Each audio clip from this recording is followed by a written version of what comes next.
Hello दोस्तों, मैं मनीष कुमार आप लोग का आपके अपने आरएम क्लासेज में स्वागत करता हूं।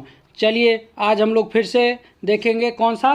तो हम लोग जो अपना मिशन सचिवालय सहायक चला रहे हैं उसके लिए हम लोग प्रैक्टिस सेट जो आपका स्पार्क पब्लिकेशन का हम लोग आपके लिए लेके आ रहे हैं उसका सेट नंबर हम लोग कौन सा देखेंगे। तो सेट नंबर हम लोग आज 7वां देखेंगे। और आप लोग अपना पेन पेपर लेके तैयार हो जाइए और आप लोग हमें एक एक क्वेश्चन का आंसर ज़रूर बताइएगा और वीडियो के आखिरी में हमें ज़रूर बताइएगा कि आपके कितने आंसर सही हो रहे हैं। आप लोग इसे अपने दोस्तों के साथ भी शेयर कर दें ताकि वे भी अपने एग्ज़ाम के लिए बेहतर तैयारियां कर सके। तो चलिए हम लोग शुरू करते हैं आज का अपना सेट नंबर 7। तो ये हम लोग सामान्य अध्ययन से शुरू कर रहे हैं और सामान्य अध्ययन का आज का हमारा पहला प्रश्न है आपके सामने। क्या कह रहा है? भारत के पश्चिमी समुद्र तट पर वर्षा किस मानसून में होती है? आपके पास ऑप्शन ए है उत्तर पूर्व, ऑप्शन बी है उत्तर पश्चिम, ऑप्शन सी है दक्षिण पूर्व और ऑप्शन डी है दक्षिण पश्चिम। तो इसका सही उत्तर हो जाएगा आपका ऑप्शन नंबर डी। ठीक है, दक्षिण पश्चिम। तो क्या है, दक्षिण पश्चिम में कहाँ वर्षा होती है? तो दक्षिण पश्चिम के थ्रू आपका वर्षा होता है, आप कह सकते हैं केरल में, क्योंकि भारत में 1 जून को क्या होता है तो मानसून का एंट्री होता है और यही 1 जून का जो मानसून आता है वो दक्षिण पश्चिम मानसून के तहत आता है। ठीक है, चलिए हम लोग अब देखते हैं क्वेश्चन नंबर दूसरा। और दूसरा नंबर क्वेश्चन क्या कर रहा है? भारत का national atlas and thematic mapping organisation निम्नलिखित में से किस स्थान पर अवस्थित है? ऑप्शन ए है Hyderabad, B Dehradun, C Kolkata, D Pune.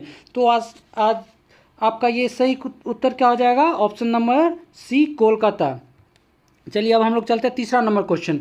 Deenbandhu Chhotu Ram thermal power station कहाँ स्थित है? Option A Yamunanagar Haryana, option B Hisar Haryana, option C Sonbhadra Uttar Pradesh और ऑप्शन डी पानीपत हरियाणा। तो इसका सही उत्तर हो जाएगा आपका option number A Yamunanagar Haryana. ठीक है, चलिए अब हम लोग चलते हैं और ये किससे? कोयले से चलने वाला है। चलिए अब हम लोग चलते हैं चौथे नंबर क्वेश्चन पे। क्या कर रहा है? भारत के किस राज्य में बृहत तटीय क्षेत्र है? तो आपको बताना है सबसे बड़ा तटीय क्षेत्र वाला राज्य कौन सा है। आपके पास ऑप्शन है ए कर्नाटक, बी आंध्र प्रदेश, सी केरल और डी गुजरात। तो देखिए दोस्तों, ये बहुत ही आसान क्वेश्चन और ये बहुत सारे एग्जाम में पूछे जाते हैं, तो आप लोग इसका फटाफट आंसर कीजिए। तो इसका आंसर हो जाएगा डी गुजरात। ठीक है, और अगर आपसे पूछ लिया जाए कि प्रायद्वीपीय भारत का सबसे बृहत तटीय रेखा वाला राज्य कौन सा है, तो उसका सही उत्तर क्या हो जाएगा आपका? आंध्र प्रदेश। ठीक है, और कुल 9 राज्य जो हैं भारत के वो तटीय रेखा बनाती है, तटीय आप लोग कह सकते हैं सीमा बनाती है। चलिए अब हम लोग चलते हैं 5 नंबर क्वेश्चन। 8470 मीटर की ऊंचाई पर विश्व का 5वां सबसे बड़ा पर्वत कौन सा है? ए कंचनजंगा, बी मकालू, सी धौलागिरी, डी K2। तो इसका सही उत्तर क्या हो जाएगा आपका? बी मकालू जो है 5 नंबर का। तो आप सभी को पता होगा कि पहले स्थान पे कौन आता है ऊंचाई में? तो पहले स्थान पे आता है माउंट एवरेस्ट, जिसको नेपाल में सागर माथा के नाम से जाना जाता है और उसकी ऊंचाई कितनी है? तो 8848 मीटर। ठीक है, दूसरे स्थान पे आता है K2 जिसको गॉडविन ऑस्टिन के नाम से जाना जाता है और उसकी ऊंचाई है 8611 मीटर और ये जो है भारत की सबसे ऊंची चोटी वाला पर्वत है। ठीक है, चलिए अब हम लोग चलते हैं अगले क्वेश्चन और अगला क्वेश्चन हमारा है कागज़ का आविष्कार सर्वप्रथम कहाँ हुआ था? तो इसका सही उत्तर क्या हो जाएगा? आप लोग जल्दी कमेंट कीजिए। ऑप्शन आपके पास है option A Thailand, option B चीन, ऑप्शन सी भारत और ऑप्शन डी जापान। तो इसका सही उत्तर हो जाएगा ऑप्शन बी चीन। चीन में जो है पहली बार कागज़ का आविष्कार किया गया था। ठीक, और ये किन के द्वारा किया गया था? तो चीन के एक व्यक्ति थे काई लून, इनके द्वारा किया गया था। और कब किया गया था? तो 105 ईस्वी में किया गया था। उस समय चीन में हान राजवंश का शासन था। चलिए अब हम लोग चलते हैं अगले क्वेश्चन 7वां नंबर। 7वां नंबर हमारा क्वेश्चन क्या कर रहा है? भास्कर की लीलावती किस विषय का मूल पाठक है, मूल पाठ है? तो आप लोग का इसमें क्या बताना है कि भास्कर जिन्होंने लीलावती लिखा है, ठीक है, ये किस विषय पर आधारित है, ये इनका पूछने का वो है। तो आप लोग इसका ऑप्शन देखिए, ए गणित है, बी शैल्य विज्ञान, सी काव्य शास्त्र, डी भाषा विज्ञान। तो इसका सही उत्तर क्या हो जाएगा आपका? ऑप्शन नंबर ए गणित जो है इसका सही उत्तर हो जाएगा। ठीक है, और ये जो भास्कर साहब थे इन्होंने कब लिखी थी लीलावती? तो 1150 में लिखी थी। ठीक है, 1150 ईस्वी में। और ये गणित और खगोल शास्त्र का प्राचीन ग्रंथ है। चलिए अब हम लोग चलते हैं अगले क्वेश्चन 8 नंबर पे। हमारा 8 नंबर का क्वेश्चन है, पहला मुस्लिम आक्रमणकारी सन 712 ईस्वी में भारत आया, उसका क्या नाम था। ठीक है, तो ये जो आक्रमणकारी था 712 ईस्वी में कौन आया आपको ये बताना है भारत। तो आपके पास ऑप्शन है मोहम्मद गोरी, ऑप्शन बी है बाबर, ऑप्शन सी है अलाउद्दीन खिलजी, ऑप्शन डी है मोहम्मद बिन कासिम। तो 8 का सही आंसर क्या हो जाएगा, ऑप्शन नंबर डी मोहम्मद बिन कासिम। ठीक है, ये 712 ईस्वी में भारत पे आक्रमण करते हैं और कहाँ करते हैं तो सिंध में। और उस समय सिंध पे किसका शासन होता है तो दाहिर का शासन होता है। ये आप लोग जरूर याद रखिएगा कि सिंध पर किसका शासन होता है, ये बहुत बार पूछा गया है ये क्वेश्चन। तो उस पर किसका होता है शासन तो दाहिर का। चलिए अब हम लोग चलते हैं अगले क्वेश्चन 9वें नंबर पे। 9वां नंबर क्वेश्चन क्या कह रहा है, भारत में सर्वप्रथम 16 अप्रैल 1853 को प्रथम रेलगाड़ी चलाई गई, उस समय भारत का गवर्नर जनरल कौन था। तो देखिए ये क्वेश्चन मैंने आपको पिछले सेट में बताया था, तो इसका आप लोग सही आंसर बताइएगा। आपके पास ऑप्शन ए है विलियम बेंटिक, ऑप्शन बी है लॉर्ड डलहौजी, ऑप्शन सी है वॉरेन हेस्टिंग और ऑप्शन डी है लॉर्ड क्लाइव। तो इसका सही उत्तर बताइए। इसका सही उत्तर हो जाएगा ऑप्शन बी लॉर्ड डलहौजी। ठीक है, और ये रेल कब चलाई गई थी रेलगाड़ी तो 16 अप्रैल 1853 को। ठीक, और ये कहाँ से कहाँ चली थी तो बम्बई से थाने। हमने आपको पिछले में बताया था कि शिवाजी टर्मिनल से ये चली थी। ठीक है, और ये 34 किलोमीटर की दूरी तय की थी। चलिए अब हम लोग देख लेते हैं एक और पॉइंट। तो पॉइंट क्या है हमारा कि डलहौजी के टाइम में ही क्या हुआ था तो पोस्ट ऑफिस भी आया था। ठीक है, नया पोस्ट ऑफिस एक्ट जो है वो डलहौजी के टाइम में आया था। कब तो 1854 में। ये भी हमसे पूछ लिया जाता है। चलिए अब हम लोग चलते हैं अगले क्वेश्चन जो है 10वां नंबर क्वेश्चन। क्या कह रहा है, भारतीय संविधान के 44वें अनुच्छेद के अनुसार शासन संहिता की परिकल्पना निम्न में से किसके लिए है। आपके पास ऑप्शन ए है धार्मिक निकाय, ऑप्शन बी है सजातीय समूहों, ऑप्शन सी है स्त्रियों और ऑप्शन डी है नागरिकों। तो 44वां का मतलब 44वें अनुच्छेद के लिए पूछ रहा है। तो 10वां का सही उत्तर क्या हो जाएगा आपका ऑप्शन नंबर डी। ठीक है, ये किसके लिए है तो नागरिकों से संबंधित। अब हम लोग चलते हैं अगले क्वेश्चन जो हमारा 11 नंबर क्वेश्चन है। और 11 नंबर क्वेश्चन क्या कह रहा है, भारत का कोई नागरिक अपनी नागरिकता खो देता है। पूछ रहा है कि वो अपनी नागरिकता कब खो देता है। तो इसका आप लोग सही उत्तर कीजिएगा कमेंट। आपके पास और स्टेटमेंट एक है क्या, भारतीय नागरिकता का परित्याग करता है। ठीक है, ऑप्शन बी है स्वेच्छा से किसी अन्य देश की नागरिकता प्राप्त करता है, ऑप्शन सी है ऑप्शन नहीं है ये स्टेटमेंट है किसी अन्य देश के नागरिक से विवाह करता है, और चौथा स्टेटमेंट है सरकार की आलोचना करता है। तो नीचे दिए गए कूट का प्रयोग कर सही उत्तर चुनिए। अब आपको बताना है इसमें से कौन कौन से सही उत्तर हैं। तो आपके ऑप्शन इसमें क्या सही हो जाएंगे तो इसमें हो जाएंगे ऑप्शन नंबर सी सही हो जाएंगे। केवल 1 और 2 सही है, क्योंकि अगर कोई व्यक्ति अपना नागरिकता परित्याग करता है तो वह भारत का नागरिक नहीं रहेगा, ये हो जाएगा। और दूसरा क्या होगा कि अगर आप स्वेच्छा से किसी देश की नागरिकता स्वीकार कर लेते हैं तो आपकी ऑटोमेटिकली क्या होगी भारत की नागरिकता चली जाएगी, क्योंकि भारत में जो है वो एकल नागरिकता चलती है। ठीक है, अब चलिए अब हम लोग चलते हैं अगले क्वेश्चन जो है हमारा 12 नंबर क्वेश्चन।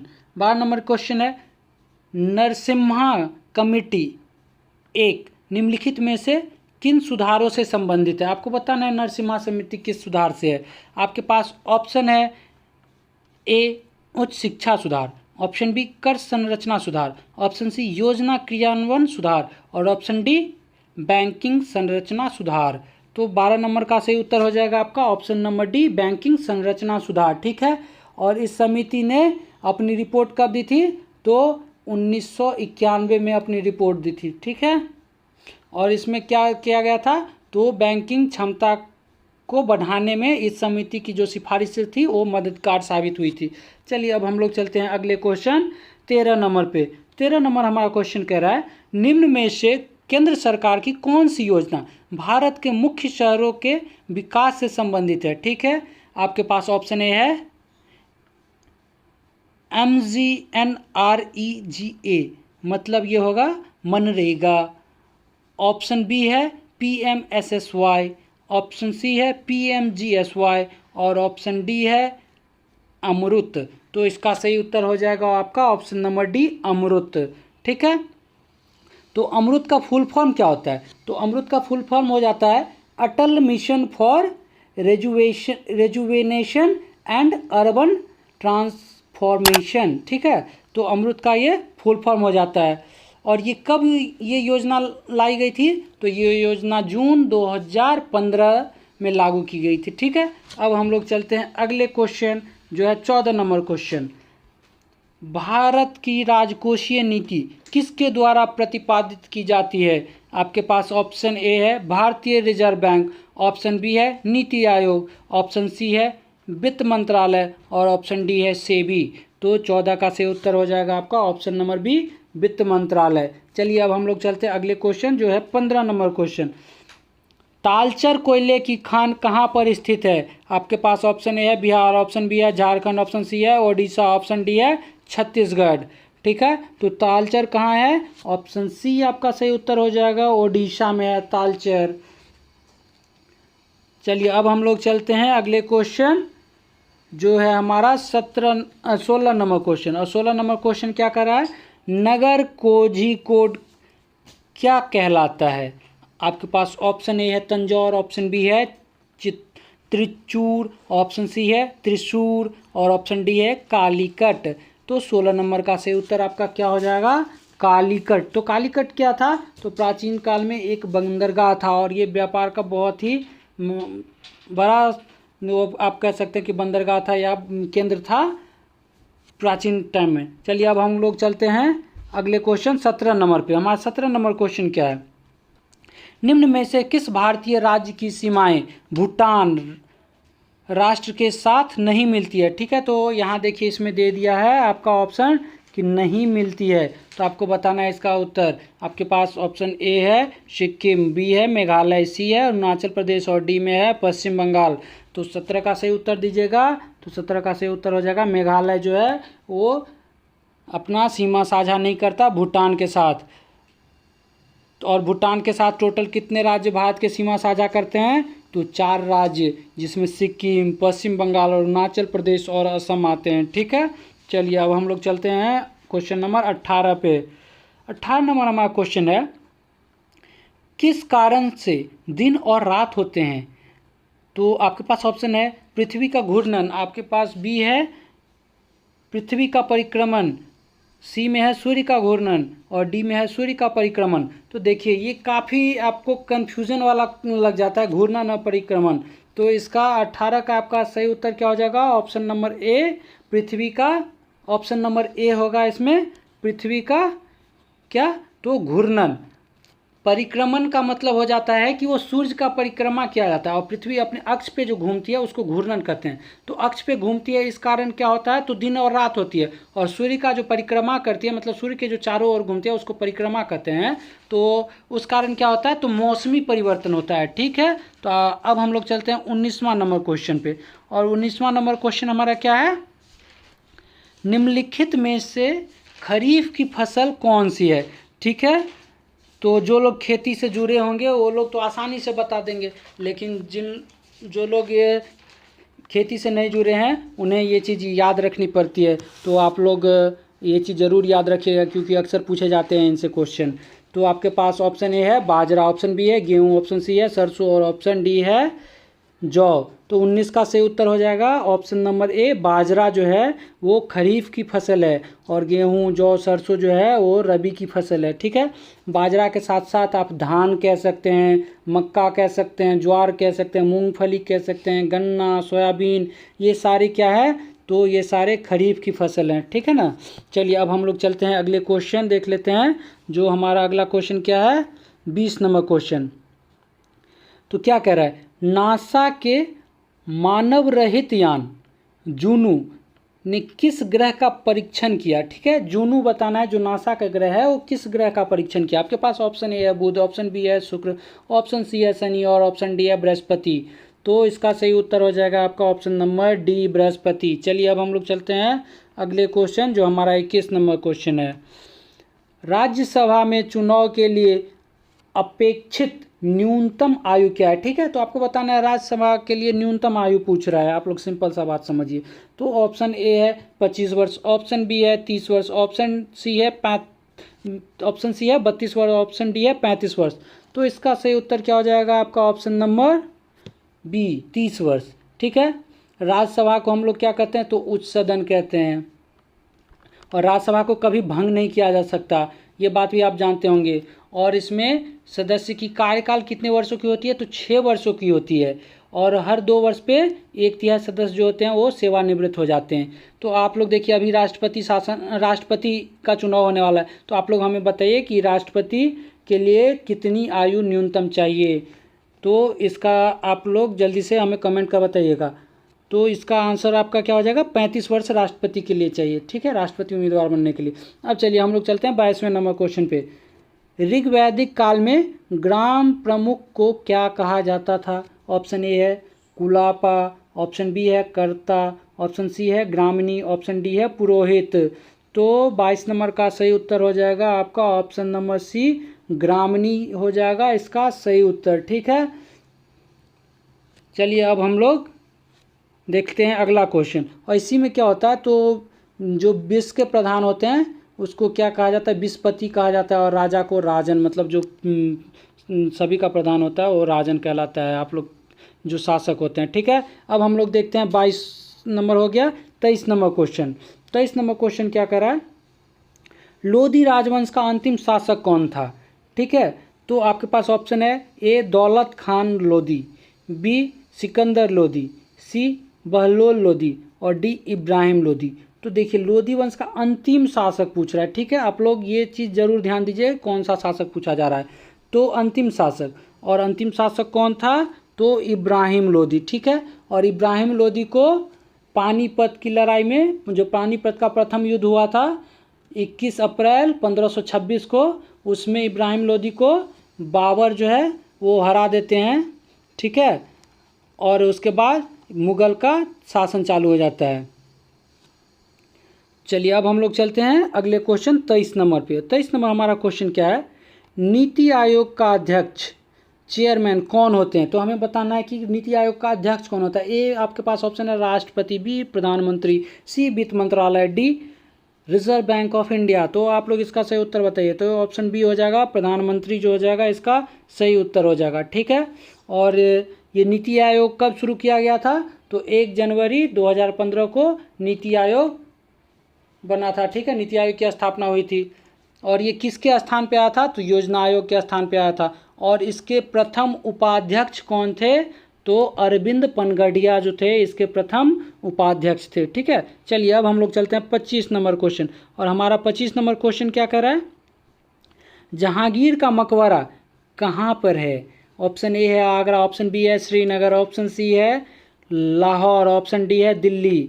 तो 25 नंबर का सही उत्तर क्या हो जाएगा, ऑप्शन नंबर सी लाहौर में। ठीक है, और जहांगीर का मकबरा किसके द्वारा बनवाया गया था, तो ये नूरजहां के द्वारा बनवाया गया था। ठीक है, और जहांगीर किस समय जो है वो चित्रकला को हम लोग क्या कहते हैं, तो स्वर्ण काल कहा जाता है। जहांगीर के समय को चित्रकला का क्या कहते हैं, तो स्वर्णिम युग कहा जाता है। और नूरजहां के द्वारा एक और मकबरा बनवाया गया था, वो किनका था, तो एतमाउद्दौला का था, एतमाउद्दौला। ठीक, और ये जो एतमाउद्दौला का मकबरा था वो सर्वप्रथम जो है वो पिट्राडूरा नामक जो है काम कराया गया था इसी मकबरे में। चलिए अब हम लोग चलते हैं अगले क्वेश्चन जो है 26 नंबर। भारत में कौन सा परमाणु शक्ति स्टेशन पूरी तरह से देशज रूप से बनाया गया है। आपके पास ऑप्शन ए है कल्पक्कम, ऑप्शन बी है श्रीहरिकोटा, ऑप्शन डी है नरोरा, ऑप्शन डी में क्या है तारापुर। तो इसका सही उत्तर क्या हो जाएगा, ऑप्शन नंबर ए कल्पक्कम जो हो जाएगा इसका सही उत्तर हो जाएगा। ठीक है, और ये आप कह सकते हैं कि इससे तमिलनाडु में विद्युत आपूर्ति की जाती है। चलिए अब हम लोग चलते हैं अगले क्वेश्चन 27 नंबर पे। अफ्रीका के पूर्वी तट पर तंजानिया के पास समुद्र में कौन सा द्वीप स्थित है। ऑप्शन ए है मालदीव, ऑप्शन बी है मॉरिशस, ऑप्शन सी है सेशेल्स, ऑप्शन डी है जंजीबार। तो 27 का सही उत्तर क्या हो जाएगा आपका ऑप्शन नंबर डी, जंजीबार। ठीक है, और हम लोग इसे क्या कहते हैं, तो लौंग द्वीप के नाम से भी जानते हैं। किसे, तो जंजीबार को। चलिए अब हम लोग चलते हैं अगले क्वेश्चन 28 नंबर पे। ऑस्कर पुरस्कार जीतने वाले प्रथम भारतीय व्यक्ति का नाम बताइए। तो ऑस्कर पुरस्कार जीतने वाले, ठीक है, आपके पास ऑप्शन ए है सत्यजीत रे, ऑप्शन बी है राज कपूर, ऑप्शन सी है दादा साहेब फाल्के और ऑप्शन डी है भानु अथैया। तो इसका सही उत्तर क्या हो जाएगा, ऑप्शन डी, भानु अथैया। तो ऑस्कर पुरस्कार की शुरुआत कब की गई थी, तो 1929 में ऑस्कर पुरस्कार की शुरुआत की गई थी। ठीक है, और ऑस्कर पुरस्कार पाने वाले प्रथम व्यक्ति कौन हो गए, तो भानु अथैया हो गए। चलिए अब हम लोग चलते हैं अगले क्वेश्चन, और अगला क्वेश्चन हमारा क्या है, तो 29 नंबर क्वेश्चन है। श्रम विभाजन की धारणा का समर्थन किसने किया था। ठीक है, हमें बताना है कि कौन थे जो श्रम विभाजन की धारणा का समर्थन किया था। तो आपका इसमें ऑप्शन है ए में किंजर मतलब किंज, ऑप्शन बी है मार्शल, ऑप्शन सी है स्मिथ और ऑप्शन डी है बॉमोल। तो इसका सही उत्तर 29 का सही उत्तर क्या हो जाएगा, ऑप्शन नंबर सी, स्मिथ। और एडम स्मिथ हैं, और एडम स्मिथ को क्या कहा जाता है, तो अर्थशास्त्र का पिता कहा जाता है। आप लोग ये भी बात याद रखिएगा। चलिए अब हम लोग चलते हैं 30वें नंबर क्वेश्चन पे। निम्न में से कौन सा मांग का प्रत्यक्ष निर्धारक नहीं है, ए बचत, बी आय, सी पण्य जींस मूल्य और डी में स्वाद। तो आपका आंसर हो जाएगा ए बचत जो है वो मांग का प्रत्यक्ष निर्धारक नहीं है। ठीक है, इसमें क्योंकि पूछ रहा है नहीं है तो इसीलिए बचत हो जाएगा। ठीक, अब हम लोग चलते हैं अगले क्वेश्चन, जो हमारा क्वेश्चन है 31। क्या कर रहा है, अमृतसर का प्रसिद्ध स्वर्ण मंदिर किसने बनवाया। आपके पास ऑप्शन ए है गुरु नानक देव, ऑप्शन बी है अर्जुन देव, ऑप्शन सी है गुरु गोविंद सिंह और ऑप्शन डी है गुरु तेग बहादुर। तो आपका इसका सही उत्तर हो जाएगा और ऑप्शन नंबर बी, गुरु अर्जुन देव। और ये अर्जुन देव जो थे वो 5वें गुरु थे। ठीक है, और इन्हीं के द्वारा जो है वो बनाया गया था स्वर्ण मंदिर। अब चलते हैं हम लोग अगले क्वेश्चन, जो हमारा क्या है 32 नंबर। संविधान का कौन सा भाग नागरिकता के प्रावधानों से संबंधित है। ठीक है, नागरिकता से है। तो हम लोग ये क्वेश्चन पिछले सेट में भी देख चुके हैं। तो आपको बताना है, आपके पास ऑप्शन ए है 2, ऑप्शन बी है 3, ऑप्शन सी है 4, ऑप्शन डी है 5। तो ये भाग दिए हुए हैं। ठीक है, तो आपको बताना है। तो इसका 32 का सही उत्तर हो जाएगा ऑप्शन नंबर 2। तो ऑप्शन 2 मतलब इसमें क्या है, भाग 2। तो भाग 2 में नागरिकता का प्रावधान है। और अनुच्छेद कितने से कितने तक इसके अंदर है, तो अनुच्छेद 5 से लेके 11 तक है। ठीक, चलिए अब हम लोग चलते हैं 33 नंबर क्वेश्चन। 33 नंबर क्वेश्चन हमारा, लोकतांत्रिक विकेंद्रीकरण का आशय है। ऑप्शन ए संघीय सरकार, ऑप्शन बी संसदीय सरकार, ऑप्शन सी लोकतांत्रिक सरकार, ऑप्शन डी स्थानीय सरकार। तो 33 का सही उत्तर आप लोग जल्दी बताइएगा। तो इसका सही उत्तर हो जाएगा आपका ऑप्शन नंबर डी, स्थानीय सरकार। ठीक है, चलिए अब हम लोग देखिए, तो स्थानीय सरकार है। तो भारत में आप लोग से पूछ लिया जाता है कि भारत में स्थानीय स्वशासन का पिता किसे कहा जाता है। तो भारत में स्थानीय स्वशासन का पिता किसे कहा जाता है, तो रिपन थे, लॉर्ड रिपन। ठीक है, आप लोग ये याद रखिएगा, लॉर्ड रिपन। चलिए अब हम लोग चलते हैं अगले क्वेश्चन। और लॉर्ड रिपन के द्वारा कब लाया गया था, तो 1882 में। चलिए अगला क्वेश्चन क्या है, निम्न में से कौन सा हड़प्पा व्यापार केंद्र था।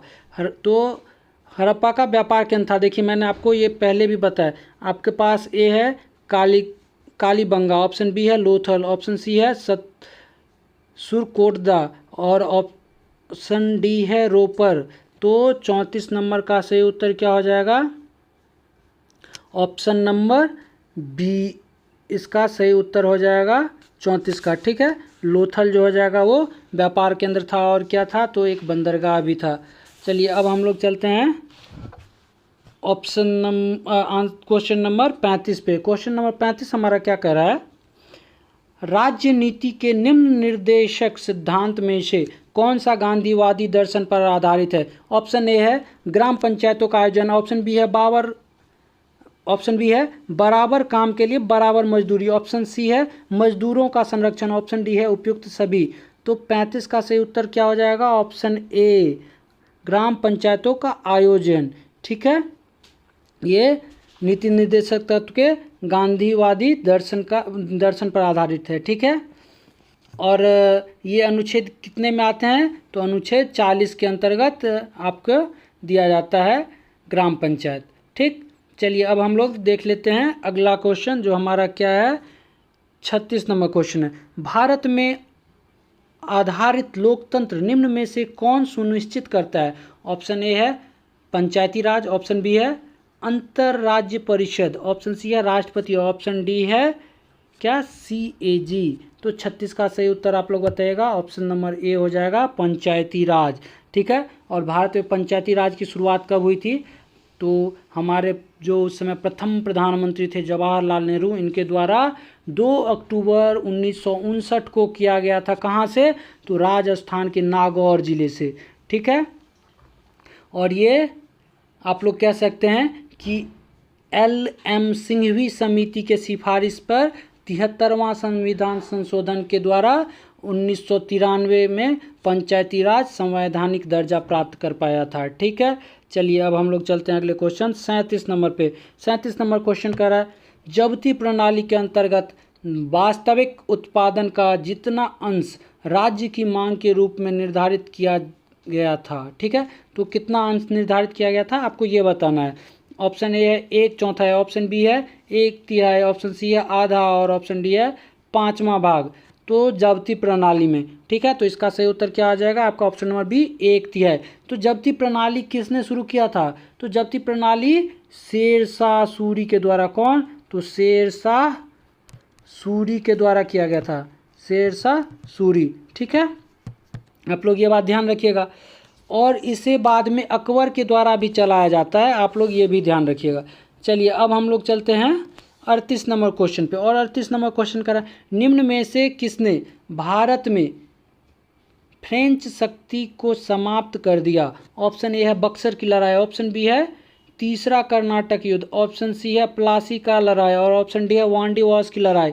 तो ये क्वेश्चन काफ़ी महत्वपूर्ण है, इसका सही उत्तर हो जाएगा आपका ऑप्शन डी, वांडीवास की लड़ाई। तो वांडीवास की लड़ाई किनके बीच हुई?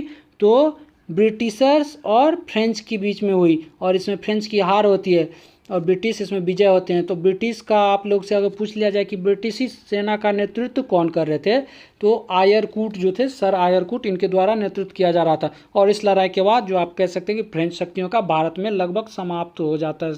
ठीक है, चलिए अब हम लोग चलते हैं अगला क्वेश्चन जो हमारा 39 नंबर क्वेश्चन है। कर्क रेखा नहीं गुजरती। तो आपके पास ऑप्शन है भारत से, ऑप्शन बी है पाकिस्तान से, ऑप्शन सी है बांग्लादेश से, और ऑप्शन डी है म्यांमार से। तो इसका सही उत्तर हमारा क्या हो जाएगा? 39 का सही उत्तर हमारा हो जाएगा ऑप्शन नंबर बी, नल्ला पाकिस्तान। ठीक है, ये नल्ला पाकिस्तान से कर्क रेखा भी नहीं गुजरती, आप लोग ये याद रखिएगा। और कहाँ कहाँ से गुजरती है ये भी आप लोग देख लीजिए। तो भारत से गुजरती है, बांग्लादेश से गुजरती है, म्यांमार से, चीन से, ताइवान से, UAE से, मिस्र से, ओमान से, लीबिया से, मैक्सिको से। ये बात आप लोग याद रखिएगा। चलिए अब हम लोग चलते हैं अगले क्वेश्चन क्या है 40 नंबर। निम्नलिखित में से कौन सा एक आदेश किसी व्यक्ति को गैर कानूनी ढंग से बंदी बनाए जाने पर उसकी स्वतंत्रता सुनिश्चित करने के लिए उच्चतम न्यायालय द्वारा जारी किया जाता है? आपके पास ऑप्शन ए है बंदी प्रत्यक्षीकरण, बी है परमादेश, सी है उत्प्रेषण, और डी में है अधिकार परीक्षा। तो आपको बताना है इसका आंसर, तो इसका आंसर हो जाएगा ए, बंदी प्रत्यक्षीकरण। ठीक है, और आप लोग ये जानते ही होंगे कि ये किसके द्वारा जारी किया जाता है। तो ये रीट है, और ये रीट उच्च न्यायालय और सर्वोच्च न्यायालय दोनों के द्वारा जारी किया जाता है।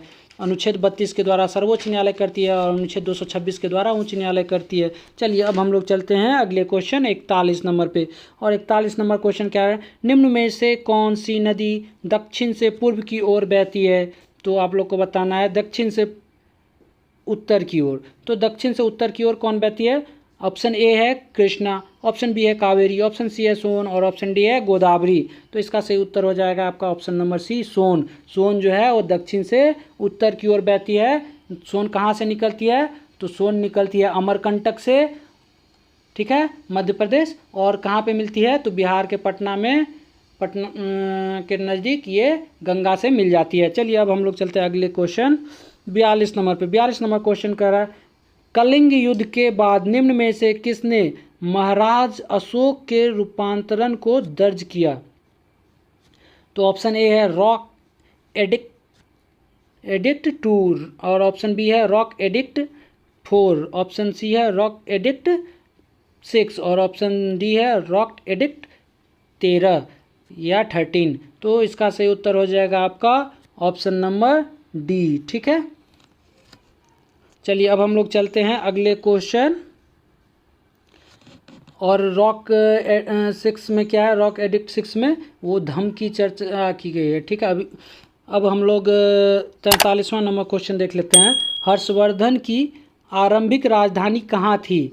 ऑप्शन ए है प्रयाग, ऑप्शन बी है कन्नौज, ऑप्शन सी है थानेश्वर, ऑप्शन डी है मथुरा।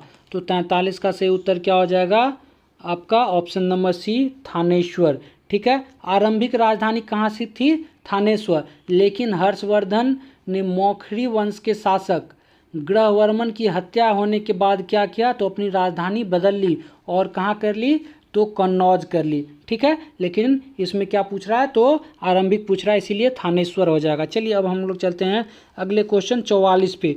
44 नंबर हमारा क्वेश्चन कर रहा है, माई अनफॉरगेटेबल मेमोरीज किसकी आत्मकथा है? ऑप्शन ए है मायावती, ऑप्शन बी है प्रतिभा पाटिल, ऑप्शन सी है ममता बनर्जी, और ऑप्शन डी है शियो की। तो इसका सही उत्तर क्या हो जाएगा, ऑप्शन नंबर सी, ममता बनर्जी की ये आत्मकथा है, ठीक है। कौन, तो माई अनफॉरगेटेबल मेमोरीज। और इसकी इंग्लिश में किसने अनुवाद किया था, तो नंदिनी सेन गुप्ता के द्वारा इसका अनुवाद जो है इंग्लिश में किया गया था, अंग्रेजी में, ठीक है। और ये जो प्रतिभा देवी सिंह पाटिल आपके ऑप्शन में दिए हुए हैं, तो ये हमारी प्रथम महिला राष्ट्रपति थी, ये बात भी आप याद रख सकते हैं। चलिए अब हम लोग चलते हैं अगले क्वेश्चन, क्या है 45 नंबर, दक्षिण सूडान की राजधानी पूछ रहा है। ऑप्शन ए है सूबा, ऑप्शन बी है जूबा, ऑप्शन सी है खरतूम, और ऑप्शन डी है टाइचुंग। तो इसका सही उत्तर हो जाएगा आपका ऑप्शन नंबर बी, जूबा, ठीक है। चलिए अब हम लोग चलते हैं अगले क्वेश्चन 46 नंबर पे। अत्यधिक प्रदूषणकारी उद्योग किस कोटि में आते हैं? तो इसका सही उत्तर आप लोग बताइएगा। तो इसका सही उत्तर आप लोग ऑप्शन देख लीजिए, ए में है नारंगी, बी में है लाल, सी में है पीला, और डी में है काला। तो ये जो है कई भागों में इसको बांट दिया गया, प्रदूषणकारी जो उद्योग से होते हैं उसको 3 भाग में आप लोग कह सकते हैं कि बांट दिया गया है, ठीक है। एक होता है लाल, एक होता है नीला, और एक होता है हरा। तो सबसे ज़्यादा जो होता है वो लाल में आते हैं, ठीक है। तो इसका आंसर हो जाएगा ऑप्शन बी। और उसके बाद जो उससे कम होता है उसको नीला में रखा जाता है, और सबसे कम प्रदूषणकारी जो होते हैं उसको हरा कोटि के अंतर्गत रखा जाता है। चलिए अब हम लोग देखते हैं अगला 47 नंबर का क्वेश्चन। और 47 नंबर का क्वेश्चन हमारा क्या है, ऑस्ट्रेलिया में प्रभंजन मतलब हरिकेन का एक अन्य नाम है। तो हरिकेन का नाम पूछ रहा है कि क्या है। तो आपके पास ऑप्शन ए है बागुइयो, ऑप्शन बी है बिलीबिली, ऑप्शन सी है टाइफू, और ऑप्शन डी है टाइफून। तो ऑस्ट्रेलिया में क्या आता है, तो ऑस्ट्रेलिया में आता है बिलीबिली, ठीक है। और वेस्ट इंडीज़ में जो आता है उसको हरिकेन कहा जाता है। चीन सागर और फिलीपींस में जो आता है उसको टाइफून कहा जाता है। और अमेरिका में जो आता है उसको टॉर्नेडो, और ऑस्ट्रेलिया में जो आता है उसको बिलीबिली कहते हैं, ठीक है। चलिए अब हम लोग चलते हैं अगले क्वेश्चन 48 नंबर पे। भारत में पशुपालन एवं कृषि के प्राचीनतम साक्ष्य प्राप्त हुए हैं। आपके पास ऑप्शन हो जाएंगे, ऑप्शन ए अंजीरा से, ऑप्शन बी दम्ब सदात से, ऑप्शन सी कीलीगुल मोहम्मद से, और ऑप्शन डी मेहरगढ़ से। तो इसका सही उत्तर क्या हो जाएगा, ऑप्शन डी मेहरगढ़ से जो है वो भारत में प्राचीनतम कृषि के प्राचीनतम साक्ष्य मिले हैं, मतलब किसके, पशुपालन और कृषि के, ठीक है। चलिए अब हम लोग अगले क्वेश्चन पे चलते हैं जो है हमारा 49वां नंबर क्वेश्चन। करगम कहाँ का लोक नृत्य है? ऑप्शन ए है आंध्र प्रदेश, ऑप्शन बी है तमिलनाडु, ऑप्शन सी है कर्नाटक और ऑप्शन डी है केरल। तो करगम जो है वो आपका तमिलनाडु का नृत्य है, ठीक है। और यहाँ पे और भी नृत्य हैं, जैसे कावरी, अट्टम, अयट्टम, कारगट्टम। तो ये सारे यहाँ के, एक और जो बार बार एग्जाम पूछे जाते हैं पीकॉक डांस, तो ये वो पीकॉक डांस भी आप लोग याद रखिएगा कि तमिलनाडु के ही हैं। चलिए अब हम लोग चलते हैं अगले क्वेश्चन 50 नंबर पे। और 50 नंबर हमारा क्वेश्चन है, भारत की मुख्य भाषा को किस अनुसूची में शामिल किया गया है? आपके पास ऑप्शन ए है 8वीं अनुसूची, ऑप्शन बी है 7वीं अनुसूची, ऑप्शन सी है 4वीं अनुसूची, ऑप्शन डी है 5वीं। तो इसका सही उत्तर हो जाएगा आपका ऑप्शन नंबर ए 8वीं अनुसूची। और ये आज का हमारा सामान्य अध्ययन का आखिरी प्रश्न था, ठीक है। तो हम लोग कुछ देख लेते हैं अनुसूची 8वीं के बारे में। तो अनुसूची 8वीं जो है उसके अंतर्गत कुल जो है अभी 22 भाषा है, लेकिन प्रारंभ में इसमें कितने भाषा थे? तो 14 भाषा थे, ठीक है। और इसमें बार बार संशोधन करके इसमें अभी तक कुल 22 भाषा शामिल हो गए हैं, ठीक है। चलिए अब हम लोग चलते हैं अगले क्वेश्चन। और अगला क्वेश्चन हमारा क्या है? तो अगला क्वेश्चन हमारा है 51 नंबर का, जो हमारे विज्ञान सेक्शन यहाँ से प्रारंभ होते हैं। तो हमारे विज्ञान सेक्शन का आज का पहला क्वेश्चन जो 51 नंबर का क्वेश्चन है, निम्नलिखित में से किसके जलने से कार्बन डाइऑक्साइड गैस निकलती है? तो आपके पास ऑप्शन ए है सल्फर, ऑप्शन बी है मैग्नीशियम, ऑप्शन सी है हीरा और ऑप्शन डी है चांदी। तो 51 नंबर का सही उत्तर आपका क्या हो जाएगा? ऑप्शन नंबर सी हीरा। हीरा क्या है? कार्बन का अपरूप है, इसी कारण जब यह जलता है तो इससे कार्बन डाइऑक्साइड निकलते हैं, ठीक है। आप लोग को अगर ये सेशन पसंद आ रहा हो तो आप लोग इसे अपने दोस्तों के साथ ज़रूर शेयर करें। चलिए हम लोग अगले क्वेश्चन पे चलते हैं। 52 नंबर क्वेश्चन। हमारा 52 नंबर क्वेश्चन क्या है? पराबैंगनी किरणें को अवशोषित किया जाता है। आपके पास ऑप्शन ए है समताप मंडल द्वारा, ऑप्शन बी है वायुमंडल द्वारा, ऑप्शन सी है क्षोभ मंडल द्वारा, ऑप्शन डी है ओजोन परत द्वारा। तो 52 नंबर का सही उत्तर क्या हो जाएगा? ऑप्शन नंबर डी ओजोन परत के द्वारा जो है वो किया जाता है पराबैंगनी किरणों का अवशोषण, ठीक है। अब हम लोग चलते हैं अगले क्वेश्चन 53 नंबर पे। हमारा 53 नंबर क्वेश्चन क्या कह रहा है?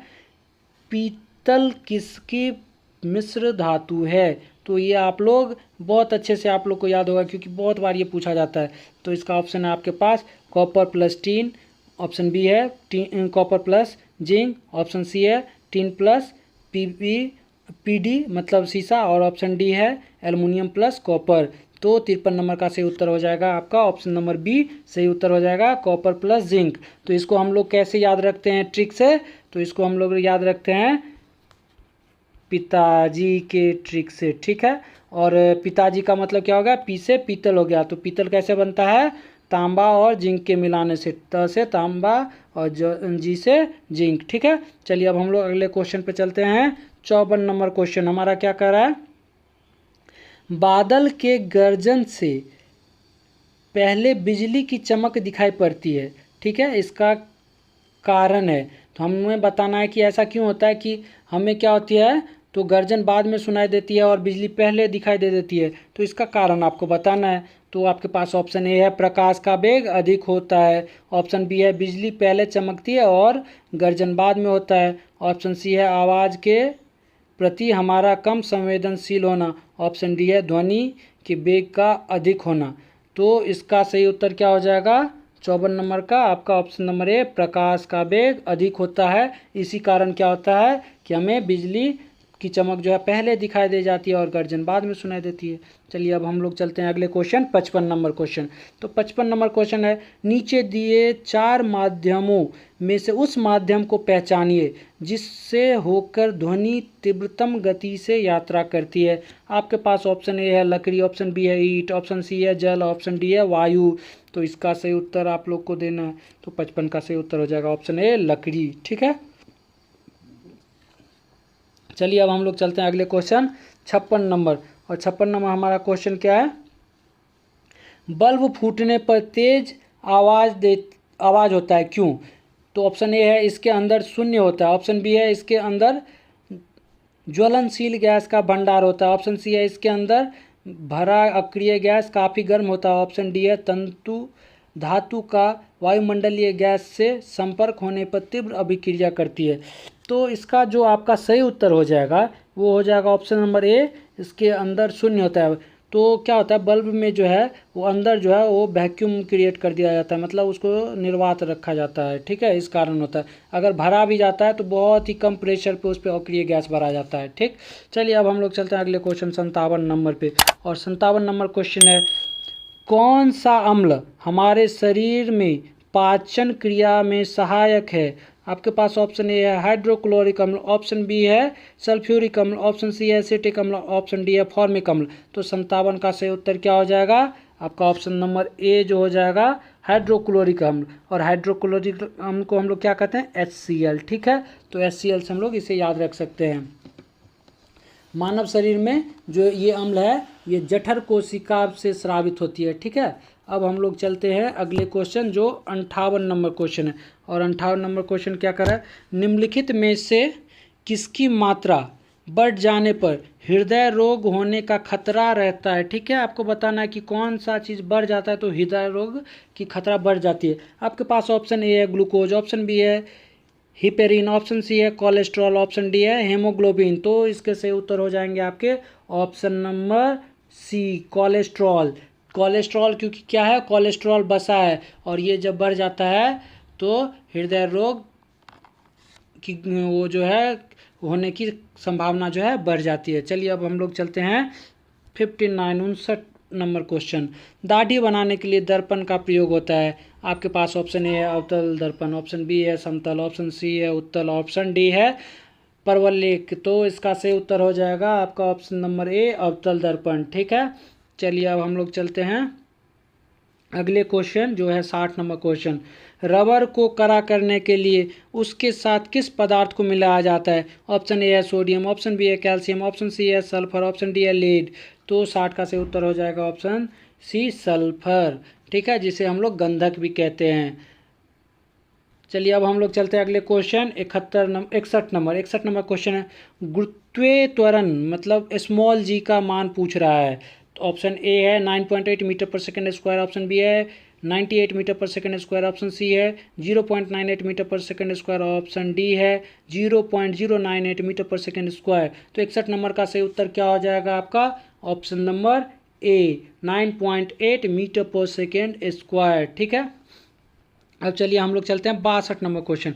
62 नंबर हमारा क्वेश्चन क्या कह रहा है, सही कथन चुनने के लिए बोल रहा है, ठीक है। ऑप्शन ए है लाल प्रकाश का तरंग दैर्घ्य बैगनी प्रकाश से कम है, ऑप्शन बी है लाल प्रकाश का तरंग दैर्घ्य बैगनी प्रकाश से ज़्यादा है, ऑप्शन सी है बैगनी प्रकाश का तरंग दैर्घ्य हरे प्रकाश से ज़्यादा है, और ऑप्शन डी है बैगनी प्रकाश का तरंग दैर्घ्य पीले प्रकाश से ज़्यादा है। तो 62 का सही उत्तर हो जाएगा आपका ऑप्शन नंबर बी लाल प्रकाश का तरंग दैर्घ्य बैगनी प्रकाश से ज़्यादा है, ठीक है। क्योंकि क्या होता है, तो बैगनी प्रकाश का तरंग दैर्घ्य जो है वो सबसे कम होता है और लाल का जो है वो सबसे अधिक होता है। वहीं अगर आवृत्ति की बात करें तो आवृत्ति जो होती है वो लाल प्रकाश की सबसे कम होती है और बैगनी की सबसे अधिक होती है, ठीक है। चलिए अब हम लोग चलते हैं अगले क्वेश्चन जो है 63 नंबर क्वेश्चन। क्या कह रहा है, 40 डिग्री सेल्सियस का मान फ़ारेनहाइट स्केल में क्या होगा? ठीक है, तो हम लोग फार्मूला क्या जानते हैं, C/5 equal to F minus क्या कहते हैं, F माइनस, देखिए C/5 इक्वल टू क्या होता है F माइनस 32, ठीक है, और डिवाइड में क्या करते हैं तो 9 करते हैं। तो ये क्या हो जाएगा आपका, ये निकाल लीजिए यहाँ से। तो यहाँ से अगर हम निकालते हैं तो हमारा कितना आंसर हो जाएगा, तो हमारा आंसर हो जाएगा 104 जो किस में है, ए में है। तो यहाँ से हमारा आंसर ए हो जाएगा। अगर मैं इसको आपको निकाल के दिखाऊं तो हमारा क्या दिया हुआ है, 40 दिया हुआ है। तो देखिए तो 40/5 क्या हो जाएगा 40/5, तो ये कट गया तो ये 8 हो जाएगा। तो 9 72 और 72 प्लस 32 हो जाएगा। तो 72 प्लस 32 कितना हो जाएगा 104 हो जाएगा, ठीक है। चलिए अब हम लोग चलते हैं अगले क्वेश्चन 64 नंबर पे। 64 नंबर क्वेश्चन क्या कर रहा है, हार्मोन इंसुलिन का उत्पादन होता है? ऑप्शन ए है पाचक ग्रंथि के अल्फा कोशिकाओं में। ऑप्शन बी है पैंक्रियाज ग्रंथि की बीटा कोशिकाओं में। ऑप्शन सी है थायराइड ग्रंथि की अल्फा कोशिकाओं में। और ऑप्शन डी है इनमें से कोई नहीं। तो 64 का सही उत्तर हो जाएगा आपका ऑप्शन नंबर बी, पैनक्रियाज ग्रंथि की बीटा कोशिकाओं से ये हार्मोन इंसुलिन जो है वो स्रावित होती है। ठीक है, और ये कहाँ पे होता है? तो लैंगरहैंस द्वीप के बीटा कोशिका। ठीक है, जिसका खोज कौन किया था? तो इसका खोज जो है बेंटिक एवं बेस्ट के द्वारा 1921 में किया गया था। और हम लोग से काफ़ी बार एक चीज़ एग्जाम में पूछा जाता है कि इंसुलिन की कमी से कौन सा रोग होता है? तो इंसुलिन की कमी से मधुमेह हो जाता है। ठीक है, मधुमेह हम लोग किसको कहते हैं? डायबिटीज़ को। चलिए अब हम लोग चलते हैं अगले क्वेश्चन 65 नंबर पे।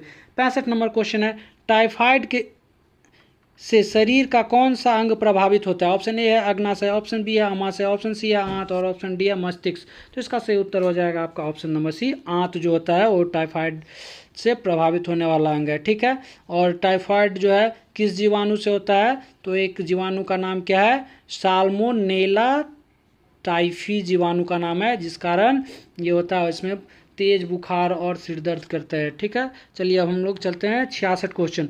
और 66 नंबर का क्वेश्चन है मानव शरीर में होता है ऑप्शन ए लगभग 70% पानी, ऑप्शन बी 20 से 30% पानी, ऑप्शन सी 10 से 20% पानी और ऑप्शन डी 30 से 40% पानी। तो इसका सही उत्तर हो जाएगा आपका ऑप्शन नंबर ए, लगभग 70% पानी जो होता है वो मानव शरीर में होता है।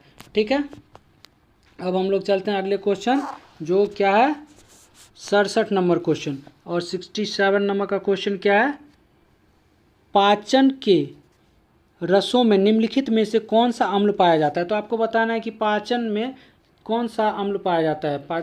तो आपके पास ऑप्शन ए है लैक्टिक अम्ल, ऑप्शन बी है टैनिक अम्ल, ऑप्शन सी है अमीनो अम्ल, ऑप्शन डी है हाइड्रोक्लोरिक अम्ल। तो इसका सही उत्तर हो जाएगा आपका ऑप्शन नंबर डी, हाइड्रोक्लोरिक अम्ल। और मैंने अभी आपको बताया था हाइड्रोक्लोरिक अम्ल को हम क्या कहते हैं? HCl कहते हैं। ठीक है, और ये कहाँ से साबित होता है ये भी अभी हम लोगों ने देखा। तो आमाशय में जठर रस के रूप में निकलता है। ठीक है, चलिए अब हम लोग चलते हैं अगले क्वेश्चन जो है 68 नंबर क्वेश्चन। और 68 नंबर क्वेश्चन हमारा क्या कह रहा है? तो ये हमारा है दबाव की इकाई क्या है? तो प्रेशर का इकाई पूछ रहा है, दाब की। ऑप्शन ए है न्यूटन प्रति वर्ग metre, newton metre, option C है न्यूटन, ऑप्शन डी है न्यूटन प्रति मीटर। तो 68 नंबर का सही आंसर क्या हो जाएगा आपका ऑप्शन नंबर ए, न्यूटन प्रति वर्ग मीटर। ठीक है, चलिए अब इसी को हम लोग क्या कहते हैं? तो इसी को हम लोग न्यूटन प्रति वर्ग मीटर जो है जिसे हम लोग क्या कहते हैं? तो पास्कल कहते हैं। ठीक है, चलिए अब हम लोग चलते हैं अगला क्वेश्चन जो क्या है 69 नंबर क्वेश्चन। फेल्सपार अयस्क है, ऑप्शन ए लोहा का, ऑप्शन बी जस्ता का, ऑप्शन सी टीन का, ऑप्शन डी एल्युमिनियम का। तो 69 नंबर का सही उत्तर क्या हो जाएगा? ऑप्शन डी जो हो जाएगा एल्युमिनियम का अयस्क कौन सा है? तो फेल्सपार। तो और इसके कौन कौन से अयस्क हैं? तो इसके अयस्क बॉक्साइट हैं, कोरंडम है और क्रायोलाइट है और एल्यूनाइट है। ठीक है, आप लोग याद रखिएगा बॉक्साइट क्योंकि बहुत बार पूछा जाता है। तो बॉक्साइट किसके हैं? तो एल्युमिनियम के हैं। क्रायोलाइट भी आप लोग याद रखिएगा, कोरंडम भी याद रखिएगा। चलिए अब हम लोग चलते हैं अगले क्वेश्चन 70 पे। 70 नंबर क्वेश्चन क्या कर रहा है? फ्यूज का तार बना होता है, ऑप्शन ए तांबा और लोहे का, ऑप्शन बी तांबा और शीशा का, ऑप्शन सी शीशा और टीन का, ऑप्शन डी शीशा का। तो इसका सही आंसर हो जाएगा ऑप्शन नंबर सी, शीशा और टीन का बना होता है फ्यूज का तार। ठीक है, जिसमें टीन जो होता है वो 63% और शीशा 37% होता है। और इसे हमेशा श्रेणी क्रम में ही जोड़ा जाता है। ठीक है, और ये क्यों लगाया जाता है? क्योंकि इसका गलनांक जो होता है वो कम होता है, इसीलिए इसका उपयोग किया जाता है। चलिए अब हम लोग चलते हैं 71 नंबर क्वेश्चन। 71 नंबर क्वेश्चन कर रहा है ACTH हार्मोन स्रावित होता है, ऑप्शन ए है अधिवृक्क बलकूट से, ऑप्शन बी है अधिवृक्क अंतःस्था से और ऑप्शन सी है पीयूष ग्रंथि से, ऑप्शन डी है पीनियल काय से। तो इसका सही उत्तर हो जाएगा ऑप्शन नंबर सी, पीयूष ग्रंथि से क्या स्रावित होता है? तो ACTH हार्मोन। चलिए अब हम लोग चलते हैं 72 क्वेश्चन। 72 क्वेश्चन हमारा क्या कह रहा है, चुंबकीय पदार्थ जो चुंबकीय क्षेत्र के दृढ़तर हिस्सों से दुर्बल हिस्सों में गतिमान होता है। ठीक है, अब इसके ऑप्शन है आपके पास, ऑप्शन ए लौह चुंबकीय, ऑप्शन बी अनुचुंबकीय, ऑप्शन सी प्रतिचुंबकीय, ऑप्शन डी प्रतिलौह चुंबकीय। तो 72 का सही उत्तर आपका क्या हो जाएगा, ऑप्शन सी प्रतिचुंबकीय। क्योंकि क्या होता है कि अगर उसमें रखा जाता है आपका चुंबकीय क्षेत्र में तो वो प्रतिचुंबकीय के कारण क्या होता है, तो वो दूर भागने लगता है। तो इसके और कौन कौन से एग्जाम्पल हैं, तो इसके और एग्जाम्पल आप लोग याद रखिएगा, जस्ता हो गया, बिस्मथ हो गया, ठीक है, तांबा, चांदी, सोना, हीरा, ये सारे इसके एग्जाम्पल हैं प्रतिचुंबकीय के। चलिए अब हम लोग चलते हैं अगले क्वेश्चन 73 नंबर पे। साबुनीकरण एक प्रक्रिया है जिसके द्वारा बनाया जाता है, ऑप्शन ए साबुन बनाया जाता है, ऑप्शन बी प्लास्टिक बनाया जाता है, ऑप्शन सी सल्फर का निष्कर्षण किया जाता है, ऑप्शन डी प्रोटीन की पहचान की जाती है। तो इसका सही उत्तर आपका हो जाएगा ऑप्शन नंबर ए साबुन बनाया जाता है। ठीक है, चलिए अब हम लोग चलते हैं अगले क्वेश्चन जो है 74 नंबर क्वेश्चन। और ये क्या कर रहा है, पेयजल में एंट अमीबा हिस्टोलिटिका का होना एक संकेत है। ऑप्शन ए है बैक्टीरियाई प्रादुर्भाव का, ऑप्शन बी है प्रदूषित जल का, ऑप्शन सी है स्वच्छ जल का, ऑप्शन डी है कार्बनिक द्रव्य के क्षय का। तो 74 नंबर का सही उत्तर हो जाएगा आपका ऑप्शन नंबर ए बैक्टीरियाई प्रादुर्भाव का। ठीक है, एंटी अमीबा हिस्टोरिका जो है वो प्रोटोजोआ संघ का है। ठीक है, और ये पेयजल में उपस्थित होकर मनुष्य का जो है वो मनुष्य में जो है पेचिश और अतिसार रोग पैदा करता है। ठीक है, अब हम लोग चलते हैं अगले क्वेश्चन जो आज के सेशन का हमारा अंतिम प्रश्न है। ठीक है, और हम लोग देख लेते हैं उसे। और क्या है ये क्वेश्चन, ट्राइग्लिसराइड क्या है। 75 नंबर क्वेश्चन क्या कह रहा है, ट्राइग्लिसराइड। तो आप लोग हमें बताइए इसका आंसर। ऑप्शन ए है प्रोटीन, ऑप्शन बी है कार्बोहाइड्रेट, ऑप्शन सी है वसा और ऑप्शन डी है खनिज। तो 75 का सही उत्तर हो जाएगा आपका ऑप्शन नंबर सी वसा। ट्राइग्लिसराइड क्या है, ये वसा है, और वसा को हम लोग क्या कहते हैं, तो फैट कहते हैं। ठीक है, अब हम लोग फिर मिलेंगे अगले सेशन में। आज के लिए इतना ही। अगर आप लोग को ये सेशन पसंद आया हो तो इसे लाइक ज़रूर कीजिएगा और अपने दोस्तों के साथ शेयर भी कीजिएगा। और अगर आप लोग इस चैनल को सब्सक्राइब अभी तक नहीं किया है तो इसे सब्सक्राइब कर लें और बेल आइकॉन की बटन भी प्रेस कर लें, जिससे अगली वीडियो जब भी आए तो आपको मिले और आप उसका भी बेनिफिट उठा सकें और अपने इस एग्ज़ाम की तैयारी को एक और अच्छे लेवल तक पहुंचा सकें। तो चलिए आज के लिए इतना ही है। आप लोग को अगर इसका PDF चाहिए तो ये हमारे टेलीग्राम चैनल पे ज्वाइन करके आप लोग इसे प्राप्त कर सकते हैं, जिसका लिंक हमारे डिस्क्रिप्शन में मैं आपको दे दूँगा। तो आप लोग वहाँ से टेलीग्राम पे ज्वाइन कर सकते हैं। तो चलिए ठीक है दोस्तों, आज के लिए हम लोग इतना ही रखते हैं। फिर हम लोग मिलेंगे अगले सेशन में और अगले सेट नंबर 8 के साथ। चलिए आज के लिए इतना ही, धन्यवाद।